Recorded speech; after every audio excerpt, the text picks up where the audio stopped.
I feel like rolling. I feel like rolling currently. So sitting is completely fine. Sitting is completely fine, but standing is a little bit slow.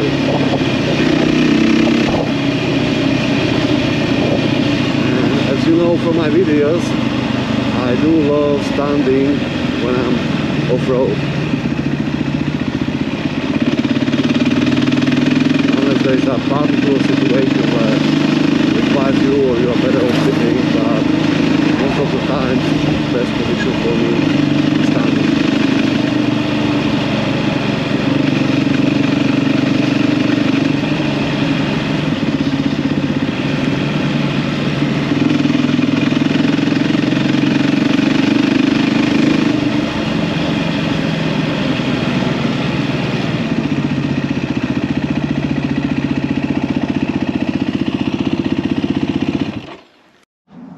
So guys, let's give you some my feedback from the initial ride. So definitely changes that you can feel or you can hear. The exhaust much louder. It's actually louder than my Moto X that I put on the CRF, and I can say that the CRF was okay. It was missing a little bit of oomph. This one on the other side sometimes feel that it's probably a little bit too loud and it could be a little bit quieter, yeah. So sitting position, I think it's higher than CRF, but with the fact that actually this tank and seat is really narrow, it's quite okay. It's easy to reach the foot pegs or the floor, and I am 6'1". Of course, the seat is not as comfortable as the Honda one, so bear in mind that actually long ride this will be much more painful. Suspension, Beta has really good suspensions from stock. So far I didn't do any tuning and I haven't been off-road. So we might have to do some tuning on the suspension, yeah. The tires, I don't know what are these tires. There are some CST tires. But so far they are quite okay. They're quite okay. I've got already my trusted Michelin Traxxer rear tire prepared at home, so I will be swapping that, but I will use this down prior to that. So it has a LED headlight, which is brilliant. Yeah, for the dark, it's road registered, and as I mentioned before, there's a preparation for the blinker side indicators. I can put a side mirror here for the right. I need to get some bracket there. The bike feels quite okay. Yeah, it's even on these tires, it's a little bit more YB than the CRF, but it's not that straight.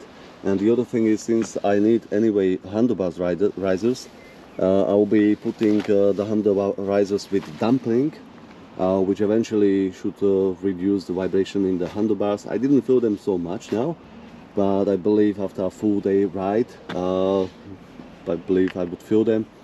I like the view on the Speedo, that no line in way.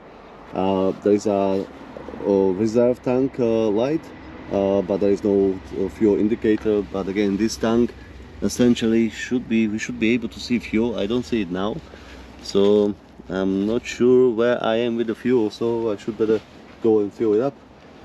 So the Beta, what I like is it has two oils. One is engine oil and one is for the click gearbox, which again there are two different oils, each tuned to the correct function. So the service interval requires both of them changing. That might give it some more longevity. And the suspension, yeah, as I said, it's adjustable, and I need to play a little bit with it to find, once I get off-road, to find the right settings for me. But it's lighter, so this is 117 kilos, I believe, full or wet with a full tank. Where, you know, my Honda with a full tank and everything with a rear rack and all the addition was probably going up to 170. Yeah, so this definitely feels lighter. So yeah guys, so I will do some off-road sections, and yeah, one important thing.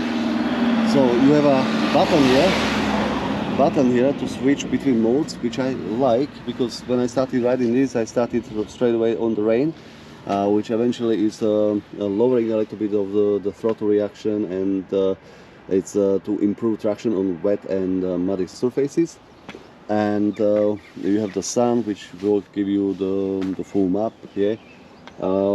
But it's great to have the option, you know, that if you are even, for example, beginner as me on this type of bike, on the pure breed, it gives me a little bit more confidence if I just started, and that's what I have done today when I rode it first time. I just started on the rain, just to give me the little bit extra confidence, you know, and smoother throttle response. The brakes, definitely more snappier here, the front one, more snappier than the CRF. Which I like, because the CRF sometimes felt that you really had to push hard. The clutch levers is not as soft as the CRF, yeah. So the CRF was a bit softer to press, so one finger on CRF was okay for many times. Here one finger would be probably occasionally, mostly two fingers clutch. But again, you know, we'll see when I get used to it, how will it feel after a full day run. And again, I'm not sure, I need to check, but some of these bikes you can actually shift without the clutch, and you know, correct me if I'm wrong, I need to check that. But if that's the case, then eventually the clutch play will be most important, you know, during taking off or stopping, and then during let's say really difficult sections. But the rest we might not need the clutch to work with it so hard. Okay, so that's my beta, and we'll let you know once I do some off-road. How does it do off-road?